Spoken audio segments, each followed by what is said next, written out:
In 1989, a classmate of mine was found murdered and raped. Peekskill was a small city with a population of approximately 25,000 people. Murders were very rare. So when this murder happened, it understandably created an atmosphere of fear, rumor, paranoia. Parents were concerned with their own safety as well as the safety of their children. In high school, I was quiet. I was to myself. I didn't participate in very many organized sports. This made me seem strange to the kids in the high school. In the course of the police investigation, the police interviewed many students from the school. Some of those students told the police that they might want to talk to me because I seemed strange to them. This is what the police said initially attracted them to me. The other factor which they said attracted them to me was they claimed that I was overly upset at the victim having been murdered. Yet there were mental health facilities set up all throughout the city of Peekskill to help people process what had happened, again keeping in mind that murders were very rare. For about 6 weeks, the police played this game with me in which our interactions took on the following dynamic. Half the time they would talk to me as if I was a suspect, while the other half the time they would talk to me as if they needed my help to solve the crime. They would say things like, "The kids won't talk freely around us, but they will around you. Let us know if you hear any rumors." They would ask me opinion questions and then congratulate me on my opinion. They would tell me stop in from time to time. Eventually, they got me to agree to take a polygraph test, telling me that there was some new information in the police file that they wanted to share with me, but that the only way they could do that would be if I took and passed the polygraph examination. So the next day, rather than report to school, I instead went to the police station for this test, thinking that it was going to happen at the police station, as I had heard had happened during other polygraphs in connection with this case. Instead, they drove me to the town of Brewster, which was in Putnam County, whereas I was a native of Peekskill in Westchester County. It was 40 minutes away. The significance of my sharing that with you is that meant I was no longer able to leave on my own. I was instead dependent upon the police. They put me in a small room. I did not have an attorney present. I wasn't given anything to eat the entire time I was there.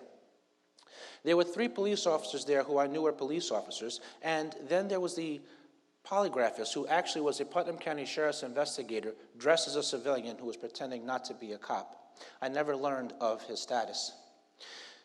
They strapped me to the polygraph machine, and before beginning the polygraph examination, they gave me countless cups of coffee, the purpose of which was to get me nervous.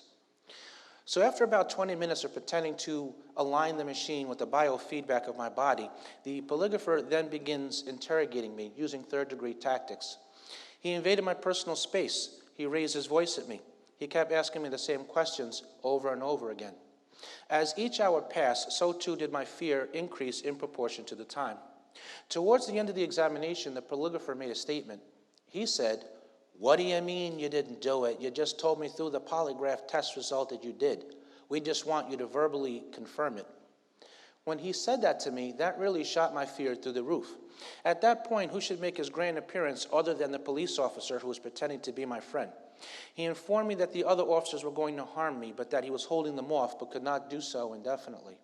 You have to help yourself here, you understand. Considering that I had maintained my innocence for the previous 6.5 to 7 hours, it was clear what he meant by that. They wanted me to confess.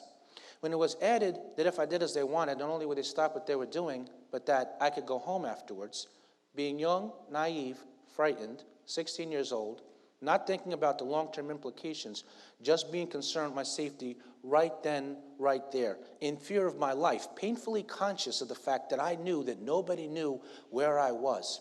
And then with this push-pull dynamic of, on one hand, the officer is threatening me with harm, but on the other, he's throwing me this false life preserver, telling me that I'm not going to be arrested. Being totally overwhelmed emotionally and psychologically, I took the out which they offered, and I made up a story based upon information which they had given me in the course of their interrogation. By the end of the interrogation, I was on the floor in a fetal position, crying uncontrollably. Needless to say, I was arrested. I was charged with a murder and rape. This is what I looked like when I was charged.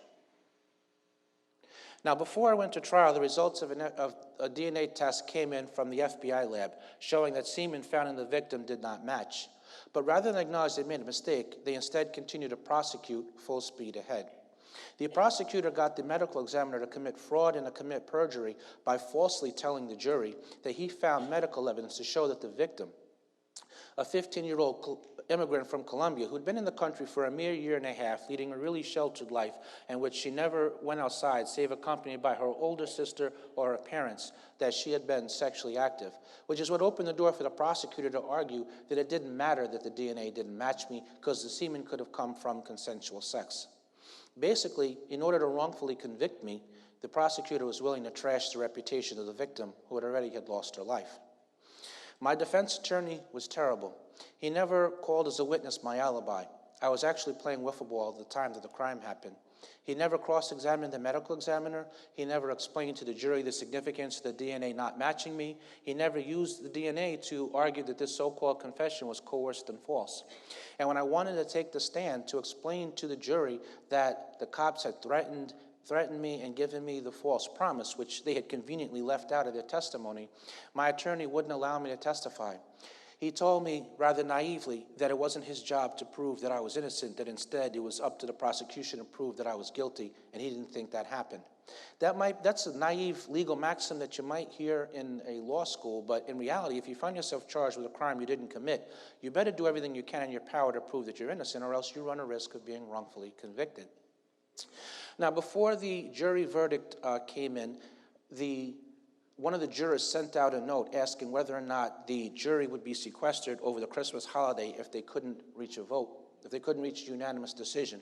By that point, I didn't know at the time, but I've learned since, that the count was 11-1 for conviction.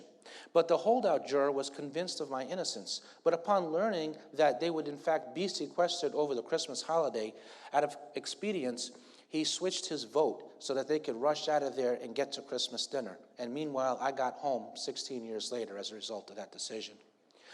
I'd like to share with you what it is I looked like just before they reached a verdict. That's me in the courtroom. They had announced they reached a verdict, but the actual decision hadn't been reached. And obviously, I'm praying that it went the right way, which it did not. This is what I looked like when I was sentenced to a term of imprisonment of 15 to life. I want to share with you that when I was convicted, I felt like I was in some sort of nightmarish alternative reality, because to my way of thinking, at least up until that point in time, only the guilty were convicted. Yet they said what they did, and I was taken into custody. On the day of the sentencing, I begged the judge to overturn the verdict because I was innocent, and I referenced the DNA to support my contention. He actually told me on the record, "Maybe you are innocent," conceding that there was a doubt. That didn't lead him to step up for justice, though, and exercise his discretion by overturning the conviction. He instead took the easy, politically expedient way out, which was to sentence me to a term of imprisonment of 15 to life. I'd like to share with everybody just a super short glimpse of what it was like to be in prison. It was very violent there. There were stabbings and cuttings every day, plenty of violence that did not involve weapons. There were a lot of gangs. The food was terrible. Often it wasn't fully cooked, and while at other times it was burned. One time I nearly lost my life because I got hit on both sides of my head near the temple repeatedly with 10-pound weight plates because the inmates thought that I was a rapist since I had been convicted. I'd like to share with everybody how it was that I came to be proven innocent. I naively thought that the higher up in the court system one went, the more accurate that the rulings became. I was soon disabused of that. I went to the first court in which my lawyer argued my innocence based on the DNA not matching me and that my Fifth Amendment rights had been violated. The court found nothing wrong with the way I'd been questioned, and furthermore, they wrote that there was overwhelming evidence of guilt, which I really still don't understand that ruling to this day because the DNA didn't match me. They ruled against me 5-0. I never, after that point, received a substantive ruling on the merits. My lawyer moved to re-argue the case in front of them, but the re-argument motion was denied. The Court of Appeals, my state's highest court, declined to give me permission to appeal to them, so I lost there as well. Then I lost in federal court because the court clerk gave my lawyer the wrong information regarding the filing procedure, and the fact that my petition was 4 days too late was judged to be more important than the fact that I was arguing my innocence, and therefore I lost there as well. I challenged that ruling in front of the Federal Court of Appeals, where the judge there was future United States Supreme Court Justice Sonia Sotomayor. She saw fit to uphold that ruling not once but twice, and then the United States Supreme Court declined to give me permission to appeal to them. That marked the end of my appeals and the end of legal representation. I wrote letters for the next 4 years trying to find a lawyer and an attorney and an investigator who'd take my case for free, for neither I nor my family had any funds with which to hire one. Unless I could come up with some previously unknown evidence of innocence, the court was no longer willing to hear from me. So after writing letters for about 4 years and very rarely getting any responses, I then got turned down for parole by the parole board, in part because of the fact that I asserted my innocence rather than expressing remorse and taking responsibility. It was at that point that I felt fairly certain that I was going to die in prison for a crime that I did not commit. In the end, the Innocence Project agreed to represent me. By this time, the district attorney who had fought all of my efforts at appeals and in getting further testing had left office, and her successor voluntarily allowed me to have further testing. They took the crime scene DNA evidence, which already didn't match me, and compared it to the data bank, and it matched the actual perpetrator. My conviction was reversed, and I was exonerated. I'd like to share with you a brief photo of my being released. It was very difficult to put my life back together again after that traumatic experience. I had to learn new technology. Cell phones, GPS, these different methods of banking, the internet didn't exist. I had to put together relations with my immediate and extended family, for they had become strangers to me. The culture was much different. I had lost track of all my friends, and so I had to try to rebuild a social circle, except that proved rather difficult because while I did spend 16 years in prison wrongfully, yes, I did spend the 16 years there, how much of that actually rubbed off on me? Is it safe to be around me? I was never able to obtain gainful employment because I didn't have the same level of job experience that other applicants had, and so I was always passed up. Combining that fact with the fact that when one is released, you're released with nothing, I struggled greatly. I very nearly ended up into a homeless shelter, and I was not above putting cereal in a bowl and putting it on a backpack if I had to travel for about an hour because I had no funds with which to purchase anything to eat. This photo I'm going to share with you is an accurate depiction of my struggles post-exoneration. I saw mental health and still see mental health professionals in dealing with the psychological after effects of my experience. I'd like to share with you briefly, as illustrated by my case, what are the things that lead to wrongful conviction? Well, coerced false confessions have been the cause of wrongful convictions in 25% of the cases. What would lead an innocent person to confess? A lengthy interrogation coupled by food deprivation, threats and false promises. Particularly vulnerable populations are youth and those with mental health problems. What is the solution? Let's videotape interrogations from beginning to end. It would make clear if a suspect was coerced, whether they really knew non-public facts, whether the police engaged in threats and false promises. It would protect honest cops from false allegations of coercion, and it would make for better evidence. Basically, it's a win-win. What's the pushback? Well, costs for the recording equipment are cited, which is ridiculous because when you think about how much money is spent on the back end through having to defend lawsuits and make large payouts by way of compensation, it pays for itself if you stop just one case.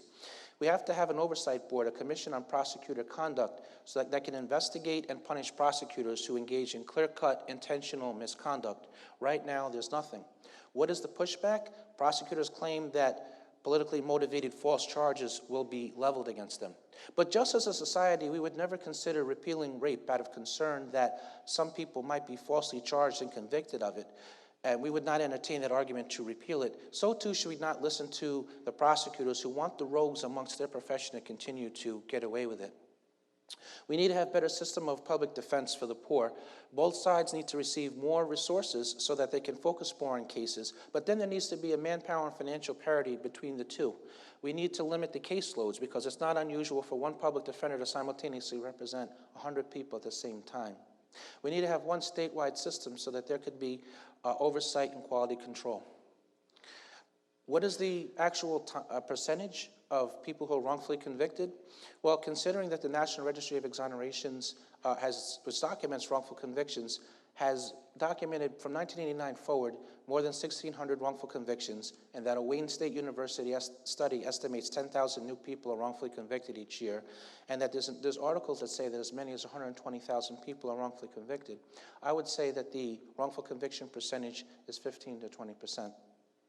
In order to address the issue, I started an organization called the Jeffrey Deskovic Foundation for Justice, named after me, committing $1.5 million to be a part of the overall effort towards fighting wrongful convictions through trying to prevent that from happening, through raising awareness and seeking changes in the law, working to exonerate the wrongfully convicted, and helping exonerees back into society.